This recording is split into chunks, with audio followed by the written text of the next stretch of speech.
All right, well, I think we are going to get started finally. Well, welcome again, and thank you for joining us today. So we are going to first make a few announcements, and I am going to remind everyone about our house rules for this webinar. And as I make the announcement, Kate or Marisol, who are joining me today, will be dropping the link to our events as I announce them. So let me tell you a little bit first about Circle. Circle is housed in the College of Humanities here at the University of Arizona, and it is funded by the U.S. Department of Education under Title VI. Its mission is to support research related to language, teaching, and learning, and to provide educators with quality resources for teaching, as well as professional development events like the one today. In February 2024, we will be hosting our 9th International Conference on the Development of Intercultural Competence, ICC for short. And the focus of this hybrid conference is going to be intercultural learning, global citizenship, and peace building. Registration for this event is actually open now, and we will have the schedule and the lodging information up sometime in November. On October 28th, Circle will be hosting its Language Teacher Symposium led by Sarah Lee, who is at the Arizona State University and who was recently named Arizona Teacher of the Year. And there is still time to register for this event. So this fall, we're hosting a webinar series focused on maximizing learners' career readiness in language programs. We had the first webinar in this series in September. Today is the second webinar, and we'll have a third one coming up on November 29th. So let me tell you a little bit today. Let me tell you a little bit about our webinar today. This is the second in this series that I just mentioned, and it's titled "Don't Reinvent the Wheel: Integrating Career Readiness into Already Existing First and Second Year Language Programs." Our presenter is Darcy Lear, and during the presentation, please remember to use the chat to interact with your peers who are attending this event, but use the Q&A to ask questions to the presenter. And you can ask your question at any time during the presentation. There will be moments during this presentation where Darcy will stop and will take some time to answer the question that you posted. So who is our presenter today? Well, Dr. Darcy Lear has worked as the Basic Language Program Director at the University of Illinois, the coordinator of the minor program in Spanish for the professions at the University of North Carolina, and the coordinator of the Languages for Specific Purposes program at the University of Chicago Language Center, where she is today. So she regularly researches, publishes, and presents on this very topic. And she has published several books. One includes an introductory Spanish textbook called Conéctate, and from McGraw Education, and Integrating Career Readiness into Language Courses, which was published by Georgetown University Press. So Darcy, thank you again for accepting our invitation, and the floor is yours now. Thank you so much, everyone, for coming, and Circle for hosting me today. My area of research and publishing and teaching is languages for specific purposes. And I know a lot of times that's professional skills like business, medical, legal. But on one end, it can be, translation studies, or, how to truth map and update an entire language program, military studies for some of our colleagues who've rotated through working at the Air Force Academy in Colorado. I know a group working on pre-departure programming before abroad experiences as a specific purpose. So I want to think more broadly about it than just the professions. And then on the other end of that is this integrating career preparation into already existing courses. And that's these workplace skills that every single employee in every workplace will need on the job. And they go together with what we're already doing in first and second year language courses, really, really well. And so I'll walk you through some of these specific, right, skills that every employee needs, talk about specifically how to integrate them into what I'm sure is already in your first and second year curriculum. You will finish today with some activities that you can take and use. Well, if there's time, because I will pause after sort of each module for Q&A, we'll talk about how to take what we do in the classes and go and help students integrate that into their job search, documents, into their interview prep, that kind of thing. So I'm going to launch into sort of the first little module and pause maybe after that one or the second one to take some Q&A. Okay. So this is a skill I've just added because it's brand new to all of us, right? But generative AI is the new workplace skill that every employee in every workplace will need. And I know we're all just starting to think about it. I know we've been asked to include in our syllabi the basic, like, what are the rules? You cannot use it. You can use it in these limited contexts within these parameters, or have at it, use generative AI all you want. But we are going to have to sort of think more deeply about it and actually design activities that we weave into our already existing courses, which is my thing, that have to do with generative AI. So I just want to take a couple minutes to start thinking and talking about that. We could, of course, go a whole 90 minutes on this new technology. A couple interesting things are that it uses large language models. So for a lot of us, that's familiar from corpus studies. It's sort of just like this giant corpus. But then what's applied is probabilistic statistics and algorithms. And we need to be aware, and we need to make our students aware of what generative AI does well. Like, it generates text. It synthesizes text and information. It summarizes text and information.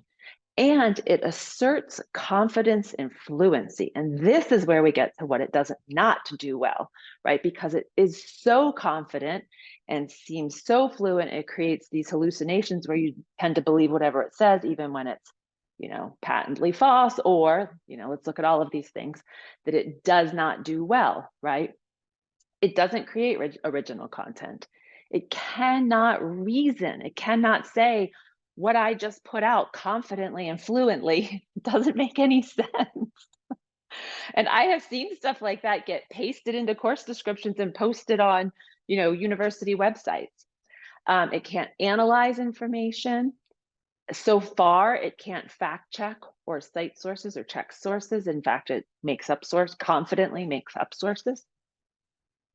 So from this brief overview, what I want to talk about is how we could take some of these things about what generative AI does and does not do well, and then weave it into, say, the professional-based writing activities that I am going to talk with you about today. And so when we get to those, we'll circle back and sort of say, should we have students, if we're going to have them do this little writing activity, an agenda or a memo or an email, should we also say, hey, have ChatGPT write your first draft, and then bring your first draft and your prompt to class, and we'll do a little analysis of whose prompt generated the best email and that kind of thing. Because this is a skill we all have to develop. Our students will need it for the workplace. And what we probably have to accept is that crafting those prompts for generative AI is indeed writing, and then tweaking them to get better results or more factual results or whatever your goal is. That's thinking. And so we can work with students on their higher order thinking skills and their writing skills through some, controlled, limited, whatever works for us, use of generative AI. So that's my whole unit for now on my whole module on generative AI.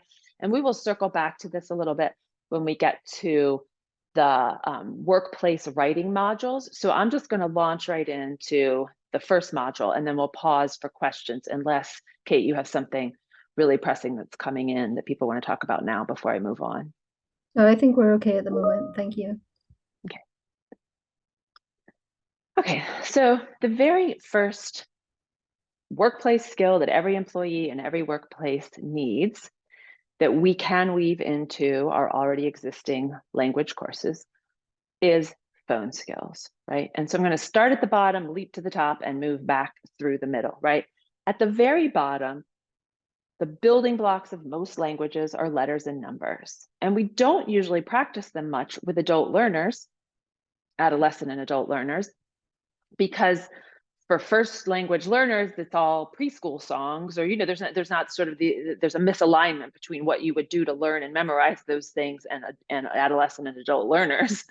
But the phone messages is a place where we can get repeated practice with letters and numbers as building blocks of communication, and real communication, where like, I need to know what that word is. I need to know how to ask someone to spell it, whether it's a name for a phone message or some other keyword in a context.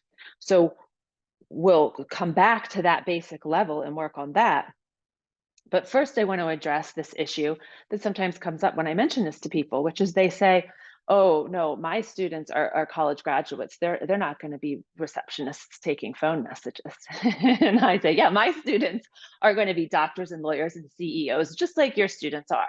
And this quote I have on the slide, I want the doctor calling me with pathology results to have good phone skills, right? I don't want the receptionist to call to tell me if I have cancer or not, right? And so when you think of those roles we imagine our students in, and our students imagine themselves in, like doctors and lawyers and CEOs, those are the places where it's still the most vital to have phone skills in a time and a historic time and culture where people aren't developing those phone skills sort of incidentally through their social lives like the older generations of us did, right? Most students only text, basically. They don't use the telephone.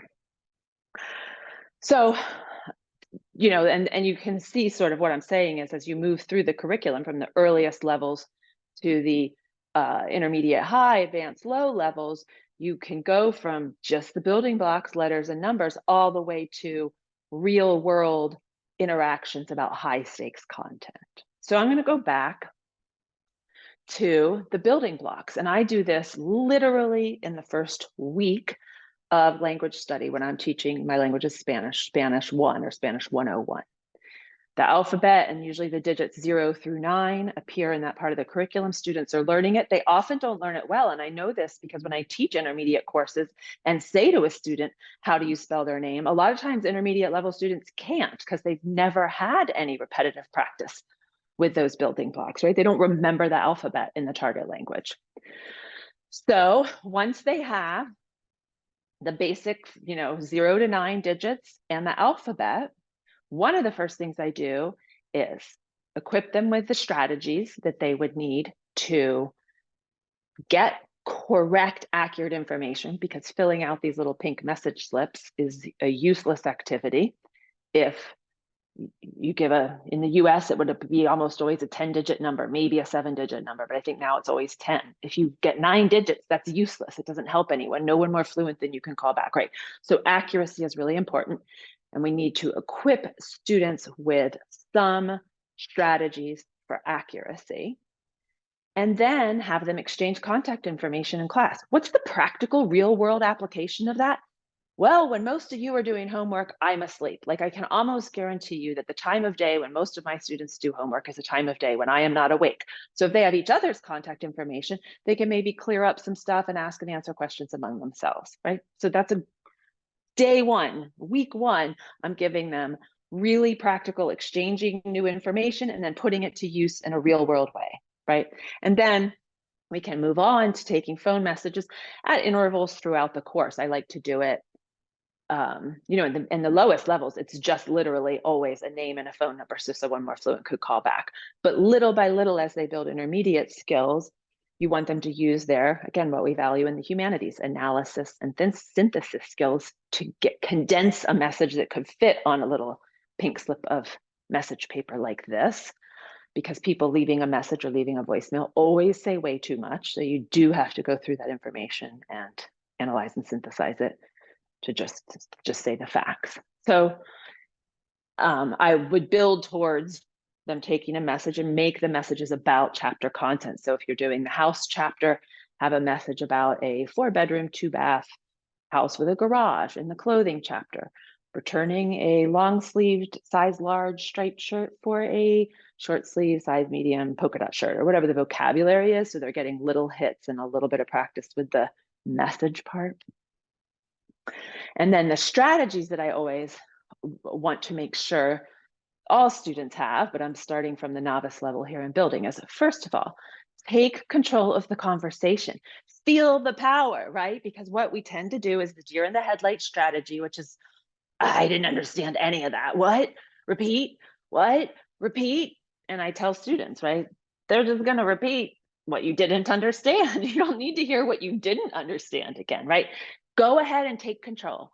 Tell that person what you do need, right? And so you just need a couple basic strategies. They're here on the screen, right? How do you spell that? One digit at a time, please. I got the first name. What's the last name? I got the area code, or I got 773281, and let the person give you just the piece you didn't get, right? And then I always try to layer on the top, I'm going to repeat this back to you. Is it correct? And then the student, at the lowest levels, it's just the name and the number. But it has to be correct and accurately spelled so that when you do hand it to a more fluent speaker, they can find that person or find that person in the records if it's a client or a patient already, or call that person back, right? And we're not giving them incomplete and therefore useless information. And so in terms of grading these, if you integrate them into your course, sometimes I make it all or nothing for that reason. Because if you're sending students into the community to do service learning, like the last circle speakers in this webinar series talked about, it is success or failure. You either get that information right so someone can use it, or you don't. A 9-digit phone number isn't a 90%, it's a 0, right? But sometimes I'll give like a 10-point, like 1 point for each digit very early on, right? And you can do lots of holistic grading rubrics with that. So I would like for everyone to basically pretend you have this pink slip right now that I passed them out. And then remember these strategies, not the global request for repetitions, but these strategies that are on this screen. And I'll show you how I do this with a whole class at first. Maybe later I have students leave and take the phone messages in pairs or something. But at first I just get everyone warmed up with these strategies by doing it as a whole class. I leave a message, everybody's writing on a pink message slip. All of you participating now are writing on a pink message slip, real or imaginary. And then you'll see how you can run this as a whole class, right? I will give the message, you guys try to take it down. Then we're going to add the complicating layer here that you then have to type into the Q&A on Zoom, and Kate has to actually read the question out loud to me to tell me what you need to do, what I need to spell, what digits you do need. And whoever asks the question, everyone benefits from the answer. So usually by the time I'm doing this the second or third time, students are boop, boop, boop, boop. Everybody's got it, complete, accurate, and they're confident. Like, this is what we want to see as language educators. Like, you're using the language in this real world way, and you know you're doing a good job. You're confident, you're comfortable, you can take it out into the world. And it just feels so good to arm your students with these, not just the language skills, but the confidence that they have this very specific skill that they can use and put on their resume, which you'll see later. I'll use this exact example on a resume entry. Okay, so everybody who's participating here, get your pink pad and your paper out, or your tablet, or whatever you're going to write on. I am going to leave you a message. You're going to put your answers in the Q&A for your questions for me and the Q&A for Kate, and she and I will ask and answer until everybody has this accurate, correct message. It's in English because the target languages are all over the place. You would do this in your target language. Okay, ring, ring, ring, ring. Hi, my name is Barbara Bardaro. I'd like an appointment for my son, Hank, after 3 p.m. on a weekday or a Saturday morning. My number is 410-268-2259. Thank you. Click. Okay, so everybody who's participating here, can you hand that message off to someone more fluent than you, or even act on it yourself? Do you have a first name, last name correctly spelled, and a phone number so someone more fluent or more familiar with that patient could call back later? If not, ask your question through Kate. All right, so someone in the Q&A is saying, can you please spell your last name? Yes, my last name is Bardaro, B-A-R-D-A-R-O. And you see how I slowed down because when you ask that question, I understand that I went too fast, right? But if you just say repeat, all I'm going to do is repeat Bardaro, because I know my name, I say it way too fast. Another question is, could you repeat the phone number, please? Yeah, sure. 410-268-2259. I did that on purpose too fast because I want another question. Could you repeat slower? Sure. 410-268-2259. Somebody says, could you repeat it by digit? Oh, sure. 410. And now I'm like, oh, I'm dealing with a novice here, right? But that's what you need to teach your students to communicate without having them label themselves. 410-268-2259. Can you tell me when you would like to schedule your appointment? Okay, good. Now these are more intermediate level. I wouldn't have students in week 1 doing this, but I would have students in week 1 do everything we just did and talk to them about how they now have a real solid skill that they can put on their resume, right? The appointment times I prefer are after 3 p.m. on a weekday or a Saturday morning. All right. So somebody not really says, what if the students ring at the same time? Well, in a whole class context, they're raising their hand. Right. Yeah. Yeah. So, and I mean, 2 or 3 phone messages in, and they all have this down, and they wouldn't even think of doing a global request for repetition. You know, at first it's like diff, and then 2 times in, and then sometimes you could maybe put the message on little slips of paper and have them in pairs, taking turns, you know, giving and leaving messages. These become like 30-second to 1-minute activities that you can just sort of do at the end of every unit, but then just remind students that they're getting this really important workplace, real world skill that they can, you know, use right away. What time, And what appointment times did you request? Oh, after 3 p.m. on a weekday or a Saturday morning. More of how-to question here. Yeah, let's move on to in week 1 of the, let's say, a semester, do students ask these great questions in the target language, or would they do it in English? Yeah, I do everything in the target language, right? And so sometimes it's not the best way to say something, like 1 letter at a time or 1 digit at a time. It might be the best way for a day 1 student, which isn't nearly as fluent as how do you spell that, but maybe how do you spell that is a more complex structure that they're not ready for, you know. And so, and I talk to students about this. It's okay to sort of cue that your level is low. Like, I can help you, but my level is low. So one of the ways you cue that is by having a kind of awkward, like 1 letter at a time, please.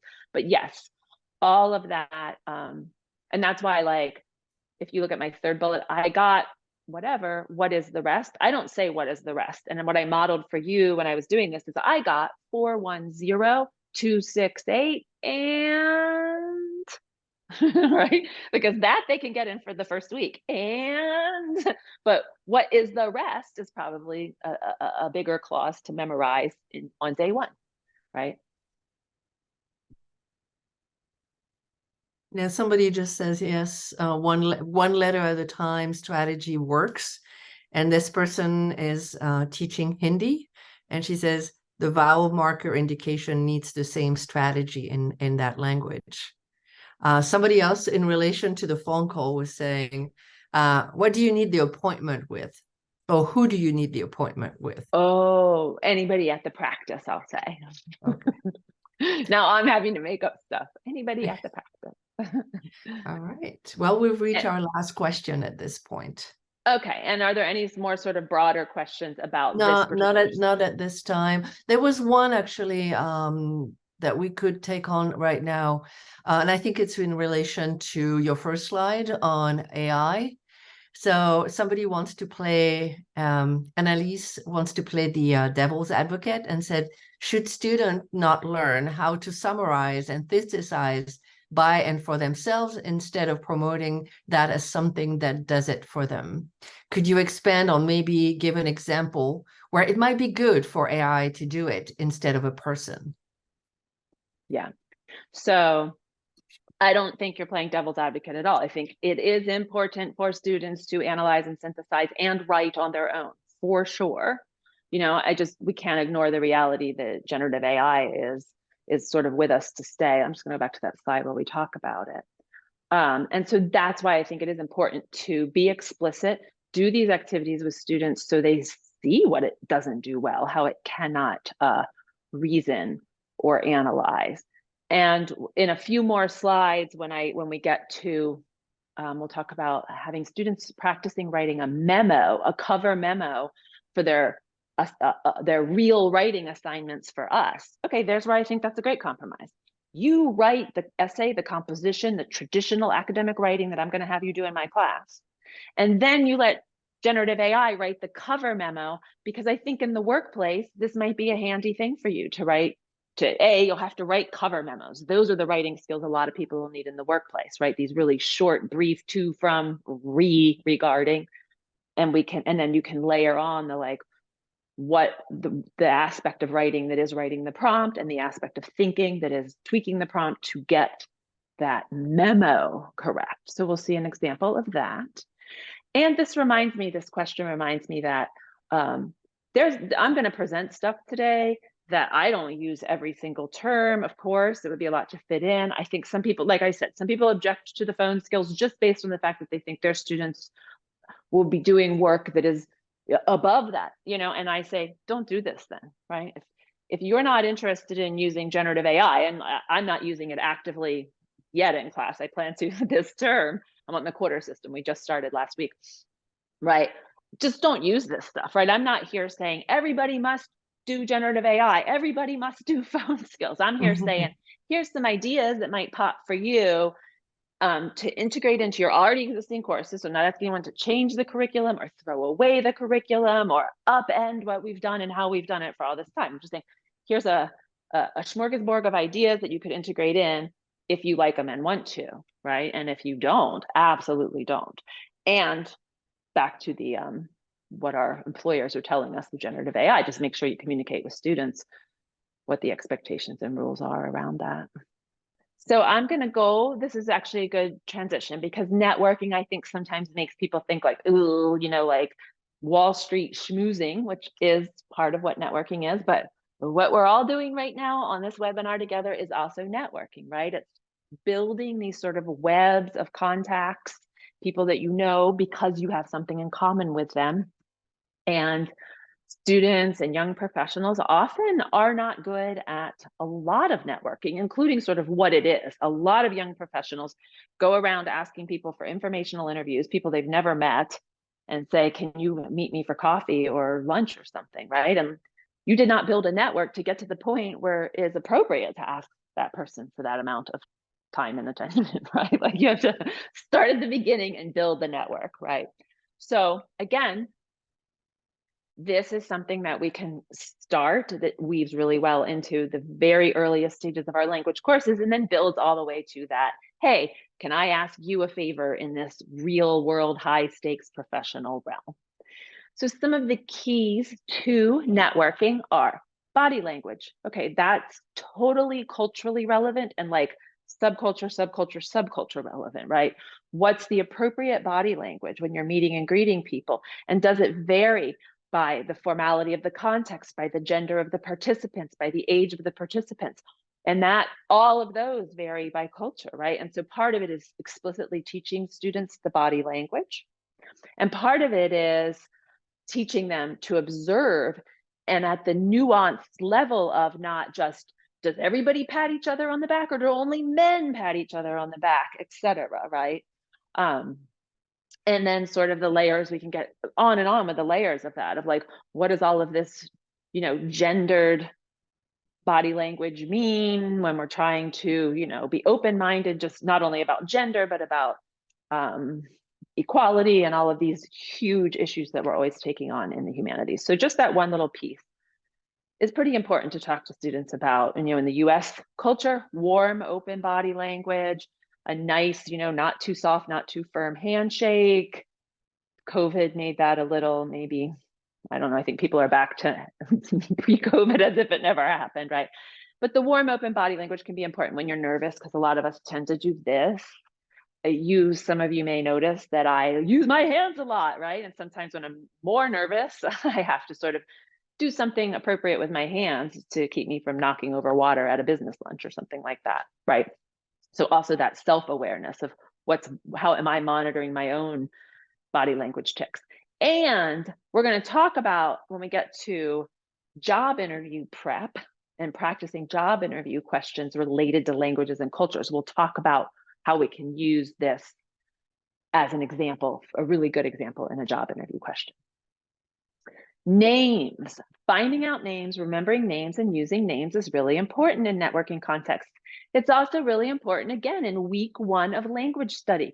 Students need to know my name. They need to know each other's names. They need to interact and be able to call each other by their name. And in the professional world, people are really impressed when you know their name on a second or third encounter.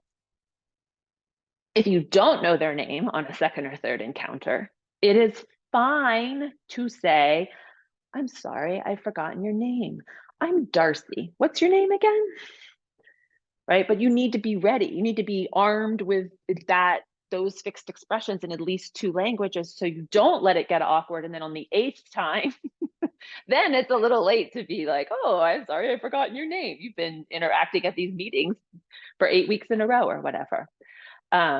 So if you can find out names, remember names, and then use them on a second or third encounter, that is going to just automatically register as impressive with people when you see them again and you just call them by their name. Introducing 2 people to each other is important. A lot of times young people, and in the US culture, all people can be awkward about remembering to do this and remembering to sort of layer in the, oh, Professor Lear, this is my friend from back home, Joe. Joe, this is my Spanish professor, right? The little mini introduction. In Spanish, the actual verb you use can be a false cognate, so it's really important just linguistically to get that in early. I make sure that students on the first week just practice doing that as they're literally getting to know each other, or if new students join the class, right? And you will notice when you go to conferences where young people are. Some universities are preparing students to sort of introduce themselves, put themselves out there with their name and what they study when they ask a question at a Q&A session or something like that, and it does impress people.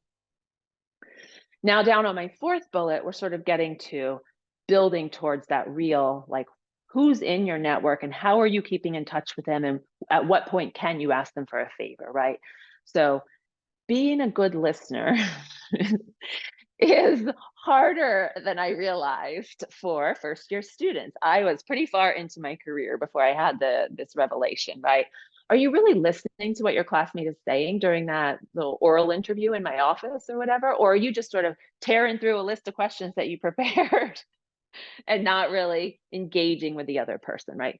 You need to listen to what they're saying and ask a follow-up question about what they're saying. And that's how I monitor in low stakes and high stakes situations like tests for my students, if they are being a good listener, right? And the example when this came to me, it was probably maybe 5 years ago now, but again, I was pretty far into my career at this point, was there had just been a bomb at the Ariana Grande concert in, I think it was in Manchester, England, had gone off. And these 2 students come to my office for their oral exam. One of them's got this list. She's powering through. She's going to ask the question, ask the question, ask the question, ask the question, not listen to any of the answers. And the conversation partner says, my sister's in Manchester, in Spanish. And she's like, do you like to play basketball or something like that? And I was like, wait a minute, there's this like polite question you have to ask right now, given current events. But it was me. I was like, I set this up wrong. I did not talk to my students. I did not train my students for how to, treat these conversations as, good, as full conversation partners where you're a good listener. And I didn't frame it in this networking context that has these really important professional implications for them down the road. So what I built from that being a good listener is, hey, being a good listener and asking follow-up questions means that your goal is to find something new that you didn't know about that you have in common. And that aligns with what we've always been saying about communicative language teaching, where you learn new language, exchange it, and use it in meaningful ways. This is sort of that same concept, right? Taken to the professional networking context.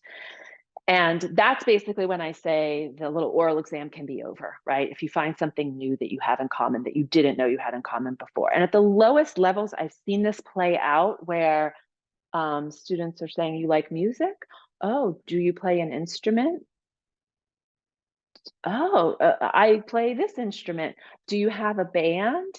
Right. And so these two like Spanish 102 students wound up finding out that one of them they both had bands back home in their hometown.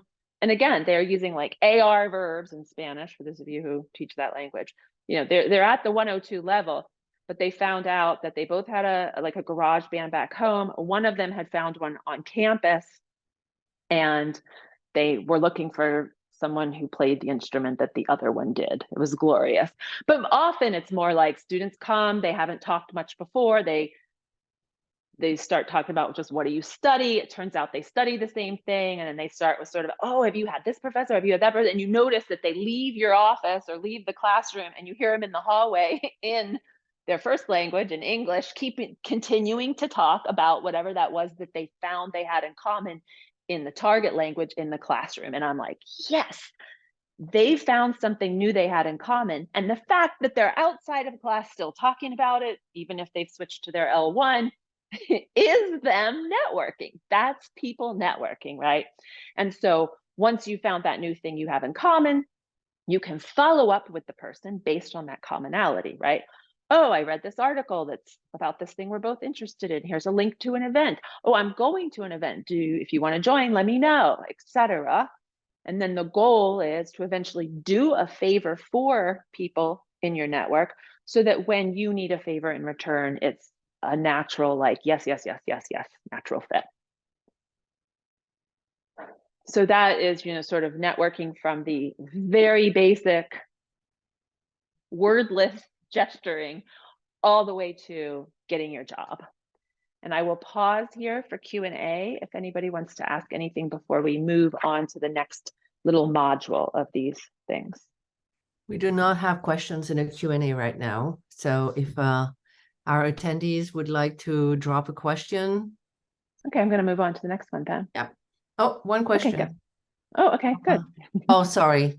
So somebody was saying some people are writing their questions in the chat, but so that's not. I just reminded everyone that if you have a question for the presenter, you need to put it in the Q&A.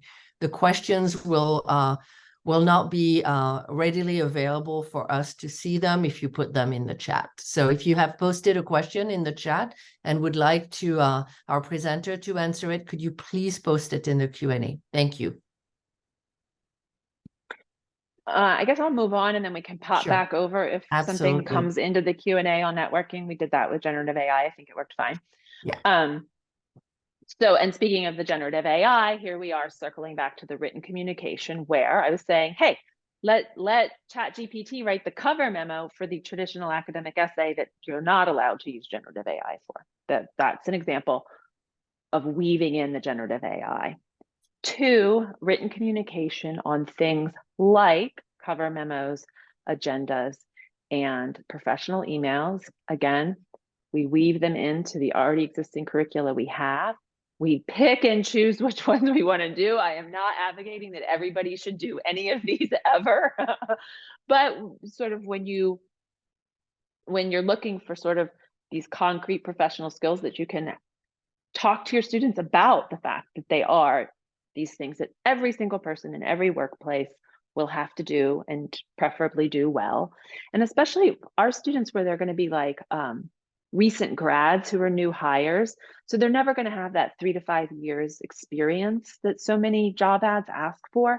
So we have to really drill in on, and I didn't bring these slides today, but we have to really drill in on like, what is it that employers want? Because NACE and ACE does these annual surveys of employers, and they ask them what they want in new hires who are recent grads. And it's all the executive function soft skills that we're very proud of teaching students in the humanities, but we aren't always explicit with them with, like, okay, you are developing glorious written communication skills in our language courses.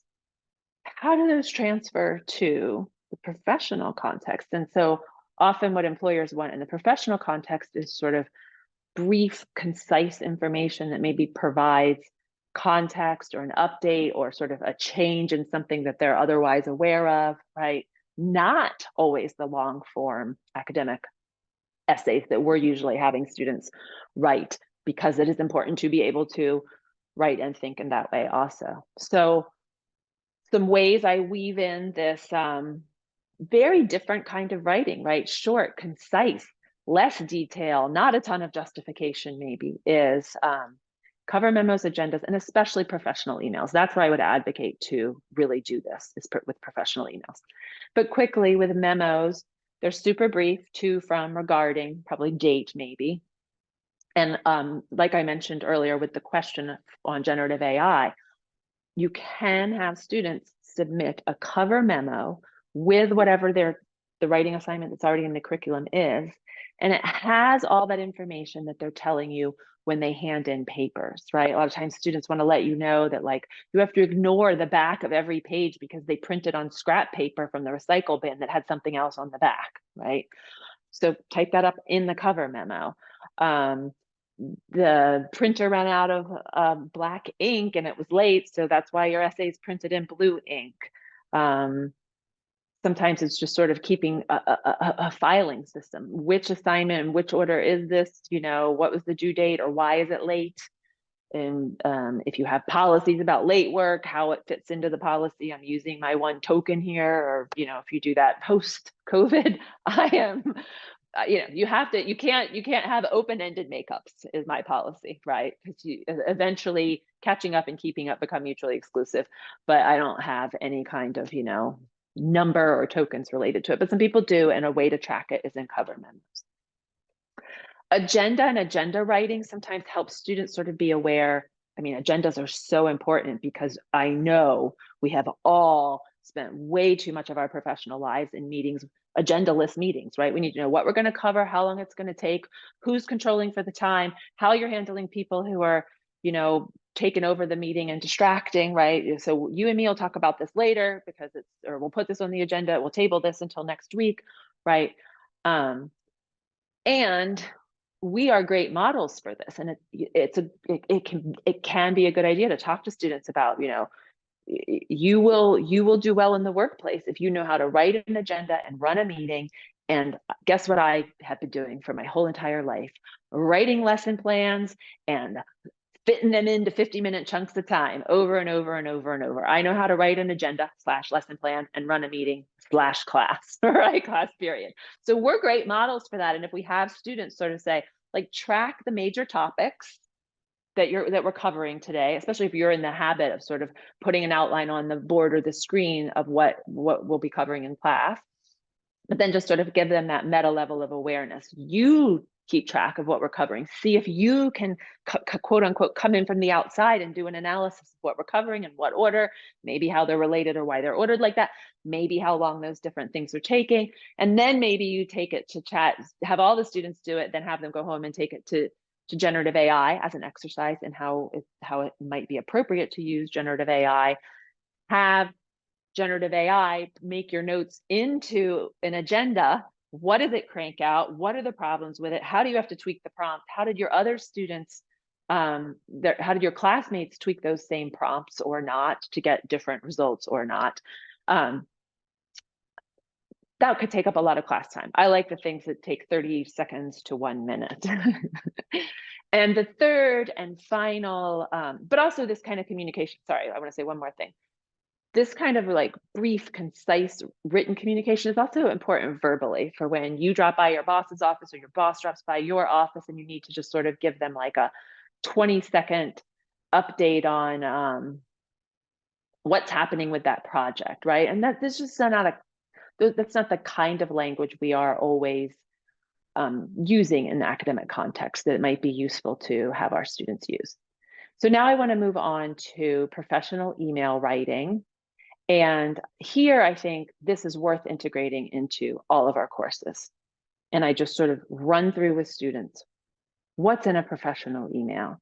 And they will tell you right away, like the next week, oh my God, I used that to write to my chemistry professor, and they wrote back right away and said, hey, students do not usually write appropriate emails like yours. Good job. Like faculty really notice, faculty who you've all heard people complain about the, hey there, Darcy, emails. So I say to students, email is a very informal venue, right? So of course it's informal. Of course, we're not saying dear and sincerely always in emails, but you need to know how to do that in the target language for when it is a formal professional context by email, or when you're writing a formal cover letter or other kind of letter. So salutations in the target language, dear and sincerely. And again, in Spanish, we have this false cognate issue. So make sure students can do that. Then I say, what goes in the body of an email? Proofread your email. Ask yourself before you hit send, does this just have clear, concise, basic, who, what, when, where, why, right? And so great time to use that is if they have to do out of class oral exams, like I was just talking about with the listening skills or the networking skills, or if there's any kind of appointment they're making with you. They, at the lowest level in most languages, students can sort of say, my oral exam is Thursday, October 5th at 1 p.m. in your office, Cobb Hall 102, right? It's one sentence, but when I look at that sentence, I'm like, who, what, when, where, why? Yeah. If they're with their, did I say the partner, right? Like my oral exam is with Joe on Thursday, October 5th at 1 o'clock in Cobb Hall 102, you know. And the reason, the pedagogical or the practical logistical reason I love doing that is I don't get all these random emails when I'm at home, like, I know I have my oral exam tomorrow, but I forget when, or I forget where, or I forget with whom, right? Now I say to them, and if you ever lose track of this, check your own email sent box. This is very useful information for you, the student, to have, right? Because wherever I'm housing that information, it's not with me when I'm in the kitchen and you're emailing or texting me that you want to know this information about your commitment. So I love to just sort of talk to students about how to write those basic but very clear and concise emails so they can use it with me in that context, that example I just gave, with other faculty, and then in the future in the workplace where it will be so appreciated, because we all know that email, well, those of us old enough to have lived before email know that it went from this, wow, this is amazing, I can stay in touch with people, what a time saver, to like now email is a part-time job on top of your full-time job for almost every employee in almost every workplace, right? So how can we make this efficient? And I know we all still get these emails that don't have all the who, what, when, where, why. I just went through this where I answered a like, you know, do you have projects and exams in your class? Yes, this is what there are. Oh, I'm in winter. And I was like, oh, well, I answered for the present because it didn't say in winter, right?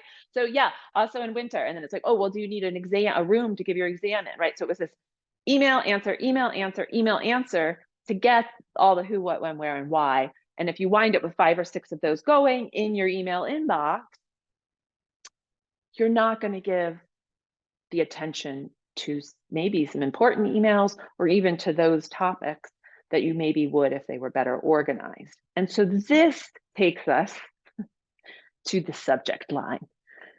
The subject line of an email has to be clear and compelling to the recipient so that they know what it's about and then are motivated to go ahead and take care of it, right? Because there's this clear subject line. I know what the student is asking for me to do, and I can just quick address this because they've compelled me to do so with their compelling subject line.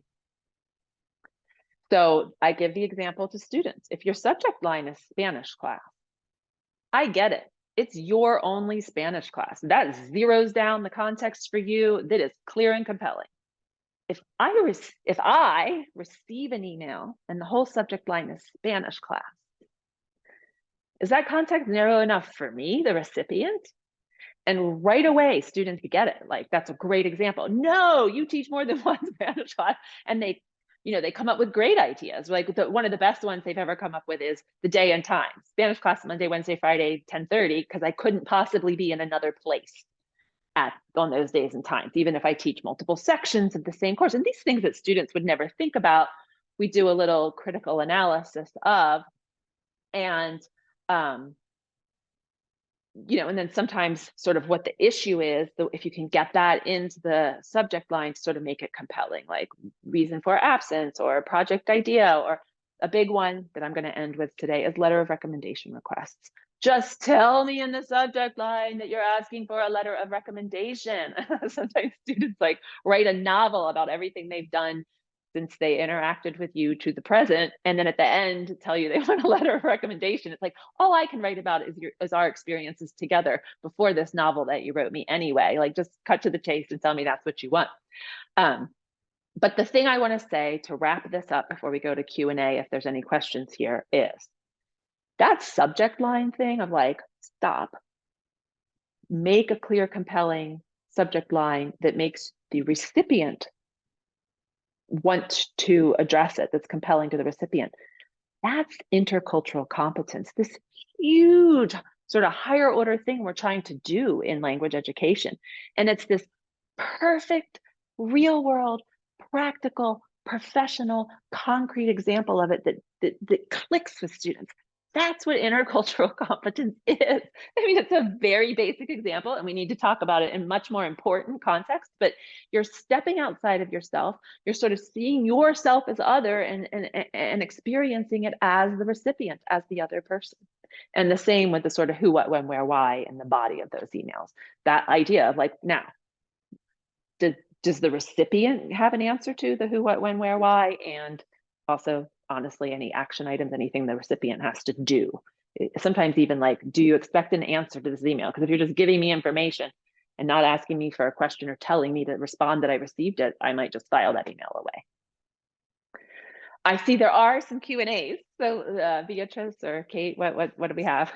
Yes, I think one related to the different things that you've been addressing thus far is, are soft skills included in college and career readiness competencies? And if so, could you give examples of how you would be integrating or fostering these soft skills in the language class? Oh, I don't think I understand that question. Maybe the thinking is that among soft skills, maybe how do you foster collaboration or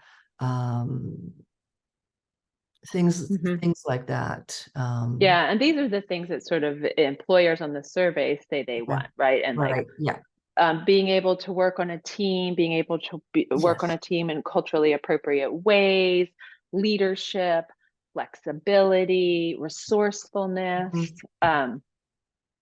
Yeah, I mean, I think these are things, absolutely, these are things we have to build into our courses. So for example, if you wanted to take collaboration and teamwork, I try to talk to students, especially when they're doing like community service learning projects that affect real people in their real workplaces, and talk about teamwork. Collaboration isn't chop this project into 4 chunks. If there's 4 of us, everybody do 1/4 of it and then paste it back together in whatever way that turns out.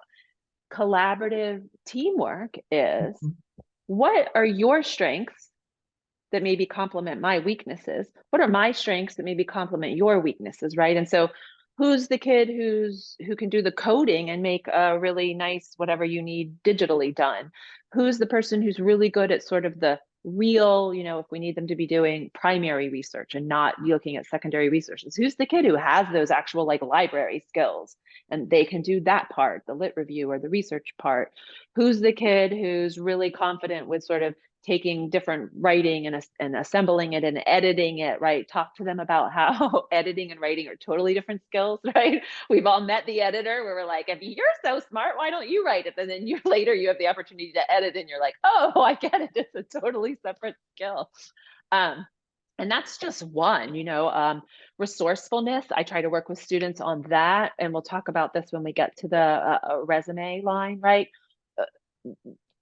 You need to answer your own questions sometimes, right? Solve your own problems, because employers are not going to, they're not going to be impressed with recent grads who are new hires, who are sort of coming to them like, I don't know how to get the online learning platform or the conversation platform to work. Yeah, I don't work for those companies either. I think that's clear. And I don't run tech support for those companies. And it's very inefficient for me to go to the tech support at a third-party company and say, my student is having trouble accessing your textbook activities. What should I do? Oh, what's their passcode? Oh, student, what's the passcode? You know what I mean? Like that whole thing. I won't insert myself in the middle, but I talk to students about that. Like, don't insert someone into the middle of that when you know how to do the little chat tech support thing, or phone skills. Pick up the phone and call the 1-800 number on that company's website to get that support that you need. Why am I doing that? Because this is a low stakes environment for you to show me that you don't have that skill, or that you're too scared to interact with like authority in that way. When you get to the workplace, you need to illustrate those resourcefulness skills, right? And know how to get out in front of it and do things on time. And I'm not sure I'm answering that person's question. I need to stop talking and see.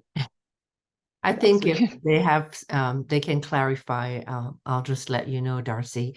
Someone had a couple questions about going back to phone skills and saying that sometimes, yes, it can be synchronous or asynchronous, but I think what they mean is that somebody might leave you a voicemail, for example. So you don't have the opportunity you were talking about to clarify and ask question if you can't pick up a number or something. So how do you address that particular skill, right? Is listening to a voicemail, and how would you go about teaching students what to do with that? Yeah, and this honestly gets to sort of translating and transcribing. Those people who work in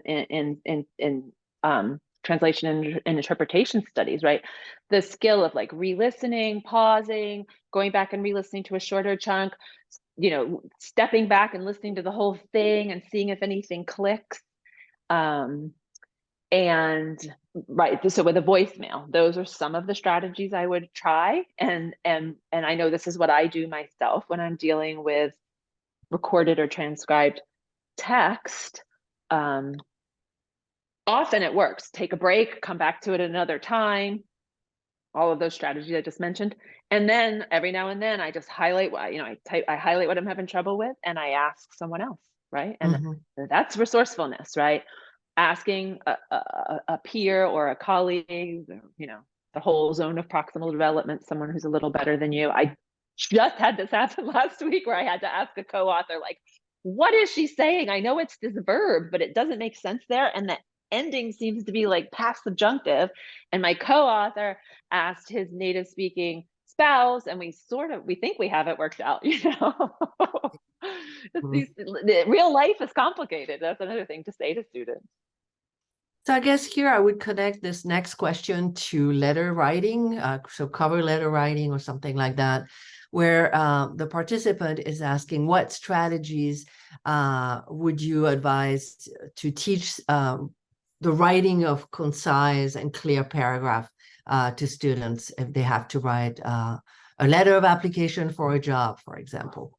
Oh, so that's the next set of topics I'm going to, and we do stray beyond the classroom here, but I would love to cover resumes, cover letters, and job interview prep with our remaining time. If there's not questions on a different topic, I'll launch right into that.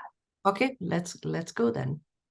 That's a perfect transition. So I do couch this as beyond the classroom because with interviews, I will talk about some target language L2 activities that I do with students, but this is another one of those things that like I tried and hit my head against brick walls throughout my career. Most of our students in the US need resumes and cover letters for US-based English language. They need English language documents for US-based organizations that highlight their language and culture skills that they're getting in our classrooms, right? And so I tried so hard, like students doing the, target language style resume with the photo on it and your marital status, and they couldn't use those. And my whole thing was like, I'm practical in real world, right? So eventually I sort of said beyond the classroom, this is something for webinars and workshops. Or what I love to do with students with resumes is say at the end of the course, if you want, every one of you could put this resume line, this line on your resume, right? And so the example is this language experience. If they can justify it, you don't want one bullet in a category on a resume. Can leave or take phone message in Spanish with correct, accurate name, email, phone number.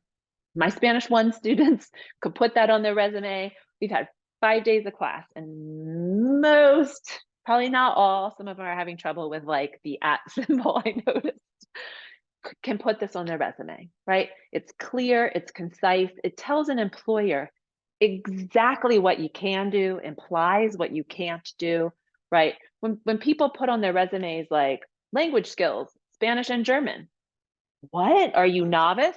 Oh, did you put intermediate mid on your resume? Employers don't know what intermediate mid is. That's language educator speak. We know the actual pyramid inside and out, but employers don't know that, right? Or working professional Spanish was all over LinkedIn for a while. And it's like, that sounds great, but what is that, right? Well, here's something that's concrete and real. And again, at the end of the course, I can just flash this up. Hey, if any of you need to put language skills on your resume, you could all put this, then maybe we can brainstorm some other things you could put. I also put here sort of the basic structure of the resume for my purposes, sort of as a career coach. First and last name, big and bold and confident at the top, email and phone number. In the US, you don't need a snail mail address anymore. Nobody's going to mail you anything in the mail, and other parts of the application material, if they do need it, and probably somewhere you do type it in. Professional experience or work experience should go at the top. Again, a lot of times recent grads who are new hires don't have paid work experience, but they have professional experience. They've been in professional context. Sometimes we put them there with our great service learning projects. And I like education at the bottom. Short and sweet. What degree did you get from where and when? I know that for recent grads, education can and often does go at the top. That's what the Career Services Office will tell students too. That's fine. Codes you as a recent grad. Personally, I'd rather look like someone who has professional experience, because any eyeballs that actually look at a resume spend most of the entire 6 to 10 seconds they spend looking at the resume in that tippy top part, and then seem to glance down to the bottom, probably just to check the box for education. The problem with education at the top, or really anywhere for most of our students, is sometimes they're so proud, with good reason. We've trained them to like be straight A students for 16 years straight. And then it's like, oh yeah, just put one line at the bottom of your resume. It's a little jarring to them. But I see so many resumes where it looks like students are applying to be students. It's like the whole 6 to 10 seconds, all you would see is like every semester they made Dean's List and every sport they played and every little award they got on campus. And it's like, I know you're proud of those things, but you need to put you need to do that intercultural competence thing. This resume isn't about you. It's about them. It's about the employer. The cover letter isn't about you. It's about them. It's about the employer. What do they need? What's their problem? How do you meet their unmet need? How do you solve their problem? That's all they want to know. They don't want to know. They don't want to hire you to be a student, or in the cover letter, they don't care that you want an opportunity to learn and grow. That's not, unfortunately, business in our capitalist society, right? Don't put that in the cover letter.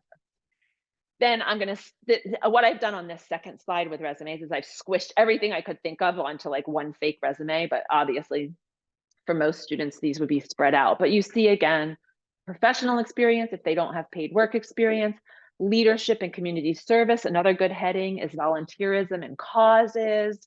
You see some of my favorite things just in general to see on resumes, even when I'm working in the non-language context with mid-career clients. quantifiable information. It takes up no space on this one line to have 120, 60%, but it pops, it gives lots of information. It shows that you really did this thing and you're really aware of the quantifiable bits, how much you did, right? And then the student who gave herself the title of field volunteer, that one word field, told us, hey, she was out in the community. She wasn't in her dorm room working on documents or stuffing envelopes in that government office. She was out in the community doing surveys in her second language with native speakers in a community that potentially doesn't want to talk to a government office survey taker. And she got a 60% response rate. That tiny little 60% response rate, whew, that's pretty good given all of that I just said. But then you got a great answer to a question about, like, tell me about your weaknesses or tell me about a time you failed at something. Talk about that 40%, the 4 out of 10 people who said no when you talked to them on the street, and how you reacted and how you tweaked it and how you improved on whatever that weakness or failure was, right? And those sort of low stakes but real examples are what you want for those very common job interview questions. Tell me about your weaknesses. Tell me about a time you failed at something, those kinds of things. This is a very common volunteer experience for our students. But again, I'm just like, put numbers in there, put quantifiable information in there, and never go on to a third line. No entry or bullet point should go on a third line, because nobody who's going to spend 6 to 10 seconds is going to read text. No complete sentences, no third line. The resume has to be super skimmable. And then these 2 items sometimes rock my students' world in that way that I think we've all had, where you're like, I did do that. When they get to the end of my survey class in Spanish for the Professions, and I'm like, now you can put this on your resume. And they're like, I can put that on my resume. And it has, quantifiable information, specific, clear, specific, concise, what they did and what they can do with language. So this is, a total of 6 examples of resume lines that we could help students write. And then next, I'd like to go on to cover letters, unless we have questions specific to resume lines.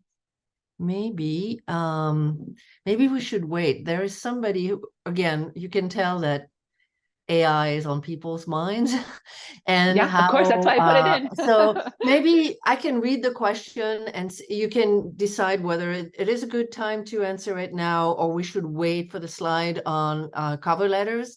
This person is asking, what are your suggestions for sequencing cover letter writing, CV, resume writing with generative AI? In other words, should students learn the genre, then play with and compare to AI examples, or should students first generate drafts with their AI and then discuss and then draft their own? Yeah, I'm not an authority, so sort of how should this be done, I don't think I can answer, but I have, in all the workshops I've been attending and reading I've been doing, seen a lot about using AI for drafting and polishing, right? It can draft, it can sort of assemble information, and it can polish in the sense of like spelling and grammar. So sort of on either end. My inclination as someone who's wading into this is to sort of experiment with all of that.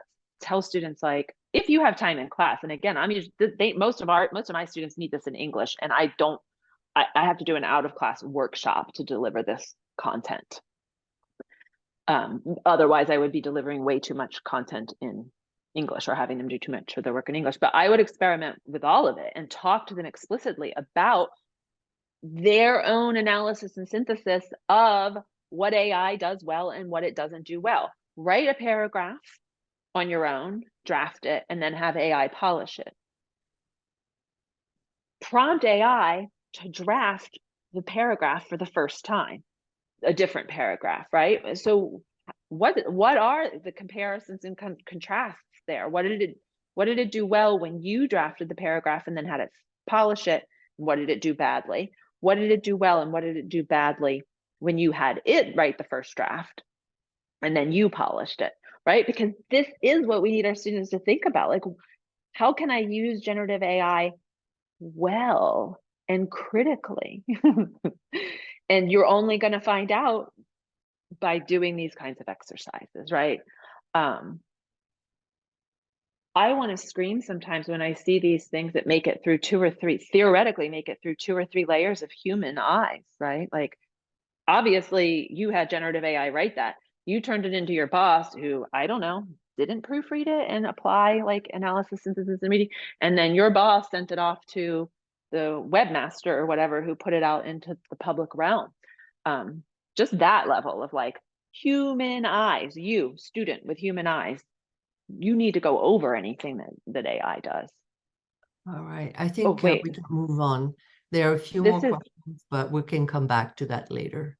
Yeah, and we've sort of been circling cover letter writing. So I'm going to dig in on that because I just Okay. did mention sort of write one paragraph, run it through AI, have AI draft a paragraph, and then you polish it and compare and contrast. Mhm. But what I really want to talk about is the very basics of how to craft a cover letter paragraph. I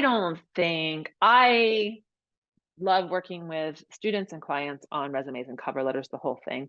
I think as language educators, the very most we should be doing sort of as part of our jobs, as part of our compensated work, but also sort of in the realm of saying, this is part of my teaching, is the resume line or lines, maybe two, and the paragraph that is related to your work with me as a language teacher, right? I'm not gonna do whole cover letters with students for lots of reasons, right? It's outside of my paid work. It's outside of, the actual language. This is like the roles. It's a misalignment of roles there. But every cover letter paragraph is basically a sandwich. It's about them. It's not about you. And the other big thing with both resumes and cover letters is keywords from the job ad. So what are the keywords used in the job ad? You have to tailor or customize the resume and the cover letter for every single job you ever apply to based on keywords. And sometimes it's a really simple substitution. So accounting has projections, and a synonym for projections is forecasts. Well, whichever one of those words the job ad is using, your resume and cover letter need to use that same word. You might just have to do a find and a replace for projections and forecasts, right? But these applicant tracking systems, the robot readers, probably AI that has been around longer than the AI we're all talking about now, has long read materials, screened materials to pick the applications that get to human eyes. So you need these resumes and cover letters that are maximized to both the robot reader with the keywords from the job ad, keywords and clauses and expressions, and maximized to the human eye that's going to skim the resume and maybe dig in on the cover letter more. So the sandwich that I'm talking about for each cover letter paragraph, you want to take whatever the most important thing is about that job, the biggest unmet need that you meet or the biggest problem that you solve, and that's the first paragraph. And it should say something like, company X needs someone who can do Y, and Y is a keyword from the job ad or keywords from the job ad. Here's a few sentences about, a story, but a few sentences long story about me doing that thing, right? I created this database that was searchable on these things, right? And then the conclusion, this is a skill I look forward to bringing to the role of program manager at company X again, right? So you make it about them. Here's what you need. Here's what I have. Here's what I've done. Here's my skill and experience. Here's the story. And I will apply it in that role at your organization. And then next topic, next paragraph, next topic, next paragraph. Those always pop. People get more hits at any level in their career when they have these sandwich, what I'm describing as sandwich paragraphs, maybe 3, whatever fits on one page. You want these documents to be one page for our students, undergrads. Nobody coming out of college needs a second page on their company, job title, keywords, your story, company, job title, keywords. What you can skip in cover letters is, hi, my name is Darcy and I'm applying for the job of whatever. Yeah, that's prime real estate at the top of that letter. We know you're applying for the job. That's why there's a letter, right? And I'll, at the bottom, you do a little like, I look forward to the possibility of working with you and eagerly await, hearing from you or something like that. But you don't want to talk about like, I want to learn and grow, and you don't want to waste this prime real estate on the cover letter sort of stating the obvious that you're applying for that job. So that's without going into super detailed examples, that's the basics of cover letters. And then I want to go on to job interviews and letter of recommendation requests quickly, because I know we're coming down to the line on having, under 10 minutes, about 9 minutes left. Okay.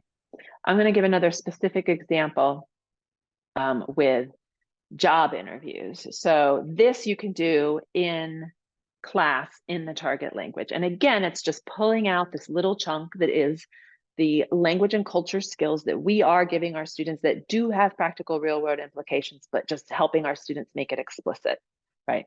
So you say, oh, I see here on your resume that you speak Russian. The interviewer switches to Russian and says, tell me more about that.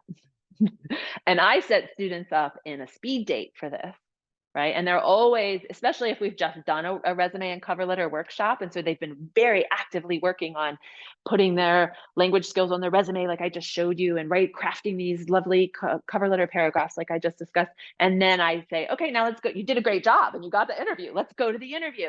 And all of a sudden the interviewer switches to the target language and just gives you this broad, like, tell me more about that. And they are like deer in the headlights. So I set it up like a speed date, and I make them just switch to the target language and spontaneously answer that broad open question.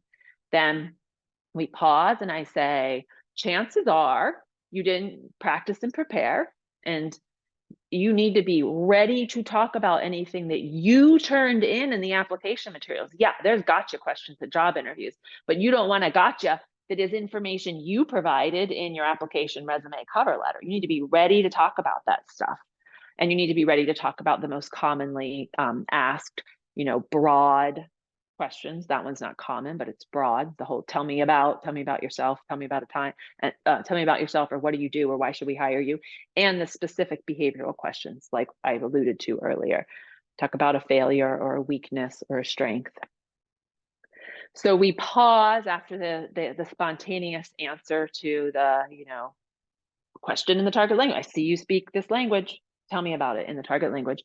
And I say, probably you either froze and said, see, or we, or, yes, or you rambled and you did the whole, I started studying this language when I was 13 years old in middle school or whatever. You just weren't ready.